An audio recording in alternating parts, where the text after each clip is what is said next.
Hi అండి, welcome to Siri home kitchen.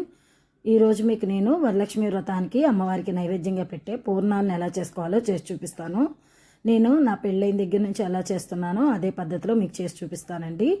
ముందుగా ఒక గిన్నెలోకి 1 కప్పు వటికి మినపగుళ్ళు, 1 కప్పు వటికి బియ్యాన్ని తీసుకొని వీటిని శుభ్రంగా ఒక 4 సార్లు కడిగి వీటిని మునిగే వరకు వాటర్ వేసి 4 గంటల పాటు నానబెట్టుకోవాలి. ఇలా నానిన వాటిని మిక్సీ గిన్నెలోకి వేసి మెత్తగా గ్రైండ్ చేసుకోవాలి. పలుకులు అస్సలు ఉండకూడదు. మధ్యలో కొంచెం వాటర్ యాడ్ చేసుకుంటూ పిండి అయితే మిక్సీ వేసుకోవాలి. పిండి మరీ పలచగా కాకుండా కొంచెం తిక్కుగా ఉండేలాగా వేసుకొని ఒక గిన్నెలోకి తీసుకొని దీనిలోకే సాల్ట్ను వేసుకొని ఒకసారి పిండి అయితే కలుపుకోవాలి. మనకి పిండి అనేది అస్సలు పులవక్కర్లేదు. ఇలా వేసి పక్కన పెట్టుకొని వెంటనే పూర్ణాలు వేసుకోవచ్చు. మీరు కనుక 1 బియ్యానికి 1 పప్పు కరెక్ట్ కొలతలు వేశారంటే మీకు పూర్ణం పైన పూత పిండి కూడా చాలా మెత్తగా ఉంటుంది. ఇప్పుడు ఒక కుక్కర్ గిన్నెలోకి 1 కప్పు వాటికి పచ్చిశనగపప్పును తీసుకొని శుభ్రంగా కడిగి దీనిలోకి ఏ కప్పుతో పచ్చిశనగపప్పు తీసుకున్నాం దాంతో 2.5 కప్పుల వాటర్ని వేసి కుక్కర్ మూత పెట్టి 5 విజిల్స్ రానివ్వాలి. ఇలా 5 విజిల్స్ వచ్చాక ఆవిరంతా పోయాక ఒకసారి పచ్చనిపప్పుని చెక్ చేసుకోవాలి. ఇలా ఉడికితే సరిపోతుంది. ఇందులో ఎక్స్ట్రా వాటర్ ఉన్నా సరే వీటితో సహా మిక్సీ వేసుకోవచ్చు. నేను కొంచెం దీనిలోకి పచ్చి కొబ్బరిని కూడా తీసుకొని మిక్సీ వేసుకున్నాను. ఇదే మిక్సీ గిన్నెలోకి పచ్చనిపప్పుని వేసుకొని మెత్తగా చేసుకోవాలండి, పలుకులు ఉండకూడదు.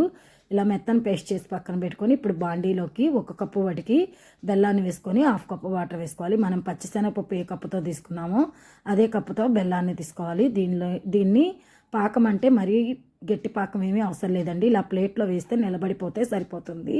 ఇప్పుడు దీనిలోకి మనం ముందుగా మిక్సీ వేసి పట్టుకున్న పచ్చి కొబ్బరి తురుమును వేసుకోవాలి. ఇలా వేసుకొని ఒకసారి కలుపుకోవాలి. ఇలా పాకం పట్టుకోవడం వల్ల పూర్ణాలు 2 రోజుల వాటికైతే పాడవకుండా ఉంటాయండి. దీనిలోకి మనం మిక్సీ వేసి పట్టుకున్న పచ్చనిపప్పు పేస్ట్ని కూడా వేసి పాకంలో బాగా కలిసేలాగా పూర్తిగా కలుపుకోవాలి. ఇదంతా ప్రాసెస్ అనేది స్టవ్ని మీడియం ఫ్లేమ్లో ఉంచి చేసుకోవాలి. మనం హైలో పెడితే కనుక బాగా పచ్చనిపప్పు అనేది అడుగంటిపై మాడిపోతుంది. ఫస్ట్ మనకి ఇలా ఉండల్లా కనిపిస్తుంది, కానీ బాగా కలిసే కొద్దీ ఉండలన్నీ పోయి పేస్ట్ సపరేట్గా అయిపోయి మెత్తగా అవుతుంది. దీనిలో 1 టేబుల్ స్పూన్ వాటికి యాలకుల పొడిని కూడా వేసుకొని ఒకసారి బాగా కలిసేలాగా కలుపుకోవాలి. ఇలా కదుపుతూనే ఉండాలి, పూర్తిగా వదిలేయకూడదు. మధ్యలో కదుపుతూ ఉడికించుకోవాలి. దీన్ని పూర్తిగా దగ్గర పడనివ్వాలి. ఇలా కొంచెం బాగా దగ్గర పడ్డాక దీనిలోకి 1 టేబుల్ స్పూన్ వాటికి నెయ్యిని వేసుకోవాలి. ఇలా నెయ్యి అనేది వేసుకొని చేసుకోవటం వల్ల పూర్ణాలు అనేవి మంచి టేస్ట్గా ఉంటాయండి. ఇలా వేసుకొని ఒకసారి బాగా తిప్పుతూ దగ్గర పడనివ్వాలి.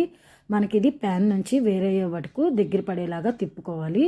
పూర్తిగా ఇలా ప్యాన్ నుంచి వేరయ్యాక స్టవ్ ఆఫ్ చేసుకోవాలి.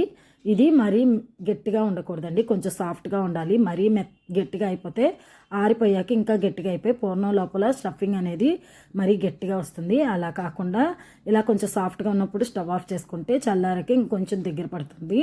మీకు పోతపిండి ఎంత మెత్తగా ఉంటుందో లోపలిది కూడా అంతే సాఫ్ట్గా ఉండాలి.